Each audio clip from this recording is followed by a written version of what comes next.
Today we'll discuss the rules of pronoun. In my previous video, I have already told you what is pronoun and how we divide pronoun on the basis of cases and kinds. I hope you have liked the video.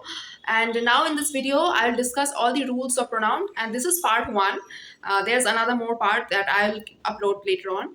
And now without any further ado, please keep on watching.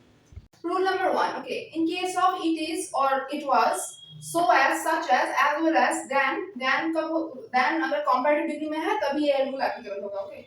Then when these phrases are placed in complex or compound sentence, okay, हमेशा याद रखना, it's very important, complex और compound sentence में अगर ये सारे words है in it is or it was, so as, such as well as, then मतलब comparative degree का then, comparison के case में अगर then है तभी ये सारे अगर complex और compound sentence में है तब it will be followed by subjective case. तब subjective case होगा, okay? ना तो objective होगा ना तो कुछ और होगा, subjective case में होगा. अब example देखो, it is देखो it is, अब तुम लोग बताओ क्या होगा. It is I or me who have made it. क्या होगा? पहले तो देखो ये सेंटेंस क्या है. ये सेंटेंस क्या है? ये सेंटेंस कॉम्प्लेक्स सेंटेंस है ना कि it is यहाँ से यहाँ तक एक है और यहाँ से यहाँ तक एक है. यहाँ से यहाँ तक मतलब ये है subordinate clause, okay? और ये है main clause, okay? तो ये कॉम्प्लेक्स सेंटेंस हुआ. यहाँ पे लिख दो कॉम्प्लेक्स सेंटेंस. कॉम्प्लेक्स सेंटेंस हुआ तो यहाँ पे I और me क्या होगा? बताओ तो जरा. क्या लिखा है? कॉम्प्लेक्स और कंपाउंड सेंटेंस में ये सारे फ्रेजेस है, ओके, कि इट इज, ये जो फ्रेज है इट इज, ओके, कॉम्प्लेक्स और कंपाउंड सेंटेंस में अगर है तब सब्जेक्टिव केस होगा. आई और मी में सब्जेक्टिव केस क्या है? ऑब्वियसली आई है, राइट? आई सब्जेक्टिव केस है, मी ऑब्जेक्टिव केस है, तो मी नहीं होगा. तो क्या हुआ sentence? It is I who have made it, okay. लेकिन नेक्स्ट एग्जांपल देखो, इट इज आई और मी, ये क्या है? सिंपल सेंटेंस है, राइट? सिंपल सेंटेंस है ये, तब तो ये रूल एप्लीकेबल नहीं होगा. इट इज क्या होगा तब? It is me objective case होगा, आई नहीं होगा. आई तभी होगा अगर कॉम्प्लेक्स और कंपाउंड में इट इज और इट वाज जो सारे फ्रेजेस है वो अगर कॉम्प्लेक्स और कंपाउंड सेंटेंस में है तब सब्जेक्टिव केस होगा, नहीं तो ऑब्जेक्टिव केस होगा, मी होगा, राइट? नेक्स्ट देखो, he is taller than I और मी, क्या होगा? पहले तो बोलो ये सेंटेंस क्या है? ये सेंटेंस कॉम्प्लेक्स सेंटेंस है, हमेशा याद रखना ये सेंटेंस कॉम्प्लेक्स सेंटेंस है, ओके? क्यों? क्योंकि ये कंपैरिजन को डिनोट कर रहा है, इसलिए ये कॉम्प्लेक्स सेंटेंस हुआ, ओके? तो क्या होगा कि इस कॉम्प्लेक्स सेंटेंस में सब्जेक्टिव केस होता है. अब आई सब्जेक्टिव केस है ना तो आई होगा, ओके, मी नहीं होगा. देखो अगर ये सेंटेंस जो है वो एक बहुत ही कंट्रोवर्शियल सेंटेंस है, okay? He is taller than I जो है वो ग्रामेटिकली करेक्ट है, लेकिन हम लोग बोलने के लिए स्पोकन में या फिर कभी-कभार लिखने में भी हम लोग ही इज टॉलर देन मी लिखते हैं, जो कि रॉन्ग भी नहीं है, मतलब लिखने में हम लोग लिख सकते हैं, लेकिन he is taller than I ये ग्रामेटिकली ये करेक्ट है, ओके? तो नेक्स्ट एग्जांपल देखो, नेक्स्ट पॉइंट देखो, सॉरी, नेक्स्ट पॉइंट देखो, let but except between decide, ये सारे अगर वर्ड्स है तो ऑब्जेक्टिव केस होगा. डिसाइड का मतलब क्या है? एडजेसेंट, ओके, अगल बगल में. और डिसाइड्स का मतलब होता है इन एडिशन टू, ओके, ये हमेशा याद रखना. तो let but except between decide अगर है तो ऑब्जेक्टिव केस होगा. अब देखो लेट आई और मी क्या होगा बताना. हैंडल दिस, लेट के बाद मैंने बताया था ऑब्जेक्टिव केस होगा. तो आई और मी में से कौन सा है ऑब्जेक्टिव केस और कौन सा सब्जेक्टिव केस है? ऑब्वियसली आई है सब्जेक्टिव केस और मी है ऑब्जेक्टिव केस, राइट? तो मी होगा, आई नहीं होगा. अब देखो, divide this chocolates between me and दिया. बिटवीन है यहाँ पे तो बिटवीन के साथ भी ऑब्जेक्टिव केस होगा, तो between me and Diya. Nobody cares about Raima except me, क्या मैंने बताया? एक्सेप्ट के साथ भी ऑब्जेक्टिव केस होगा, तो एक्सेप्ट मी, मी क्या है? Objective case.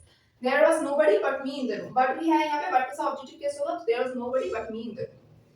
Number 3. Some words like acquit, apply, resign, avail, absent, pride, enjoy, exert, adjust will follow reflexive pronoun, okay, according to the subject. Reflexive pronoun मैंने बताया था क्या क्या क्या होता है? myself, herself, himself, themselves, ये सारे reflexive pronouns होते हैं. अब देखो reflexive pronoun के बारे में हमेशा याद रखना, वो verb के main verb के ठीक adjacent में ही बैठेगा, okay?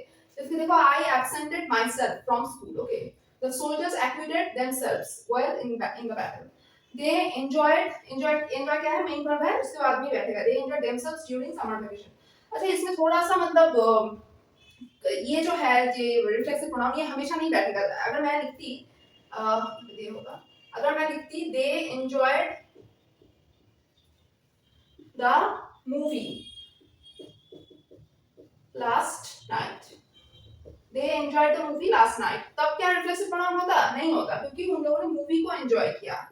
लेकिन समर वेकेशन के क्षेत्र में themselves होगा, क्योंकि समर वेकेशन में उन लोगों ने खुद में एंजॉय किया, इसलिए themselves होगा. तो ये थोड़े से डिफरेंसेस है. तो मैं जब रिफ्लेक्सिव प्रोनाउन और एम्फैटिक प्रोनाउन का डिफरेंस मतलब बहुत सारे समझाऊंगी उस वीडियो में, मैं पूरा बता दूंगी, ओके? हमेशा नहीं होगा. अगर इंसान खुद को एंजॉय करता है तब themselves होगा, ओके, या फिर herself, himself ऐसा होगा. अगर किसी चीज को एंजॉय करता है तब नहीं होगा. होगा. Okay, they enjoyed the movie last night. Okay, अगर मैं मूवी ना लिख के लिखती they enjoyed the खिचड़ी. हम सबकी फेवरेट है. Okay, खिचड़ी का मतलब क्या होता है? porridge. Okay, they enjoyed the porridge last night. Okay, तब नहीं होता reflexive pronoun. लेकिन अगर खुद को enjoy करता है, खुद को कुछ करता है, जैसे soldiers acquitted themselves well in the battle. Soldier ने खुद को मतलब बहुत ही अच्छे से संभाला है, तब themselves होगा, नहीं तो themselves नहीं होगा. Okay, next. Number 4, the following verbs are not used reflexively. Keep, stop, turn, qualify, move, rest, hide. मतलब ये सारे जो verbs है, ये इसके साथ reflexive pronoun नहीं होगा, कभी भी नहीं होगा. जैसे कि you should keep away from bad company. Keep yourself नहीं होगा. Okay, Ram has qualified for the post. Qualified himself नहीं होगा. Ram has qualified for the post. Then देखो number 5, each के साथ क्या होगा? each के साथ हमेशा plural noun होगा और singular verb होगा. Okay, याद रखना हमेशा each के साथ plural noun होगा और singular verb होगा. देखो each of the students s लग गया, plural noun is, singular verb होगा. Okay, each of the students is responsible for keeping this room clean. Okay, so I hope you have understand the video. If you have any queries regarding the topic I have taught you today, you can comment it down below and I'll try to solve that for you. And please share the video with your friends and family, and please subscribe to my channel. Thank you.